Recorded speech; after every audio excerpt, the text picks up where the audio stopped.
if you're a corporate, for example, they'll get your telephone business, and they might be making, depends on how big your bill is, but they might be making 7 to 10%. So, they could be making 2, 3, 4 grand a month, every month, just because they got that one sale. Yeah, Yeah, right. Same with AGL, the energy, telephone, internet, mobile, energy. Those four sort of crucial services, they're all recurring revenue streams, and they're businesses that everybody wants. I back in the day, after I left World Vision and I wanted to start some recurring revenue business models, I started a telephone and internet business.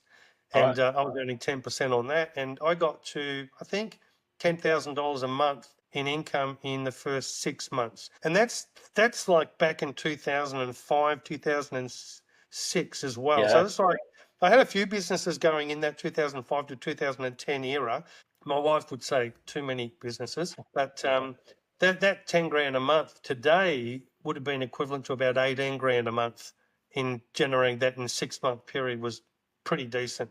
Yeah, for sure. That's what got you hooked on the recurring revenue model, eh? Look, it is, and it's funny because I work really hard, really long hours. I'm typically up at 4 o'clock in the morning, and I'll go to bed probably. I hit the sack at 8, so early to bed, early to rise. But there was a time in that 2005 to 2010 era where I'd be going to bed at 3 in the morning, working really hard, and I kind of dawned on me that the reason, my motivation for working really hard was that because at some point I didn't want to work. Right. And so ultimate motivation for working so hard was laziness. I didn't want to work, so I'm going to work really hard. And so it's kind of a bit bizarre. But then you get to the point where you do it for so long and you form all these habits. Now I don't know any different. I can't just not work. I think I Working's your life, eh? Yeah.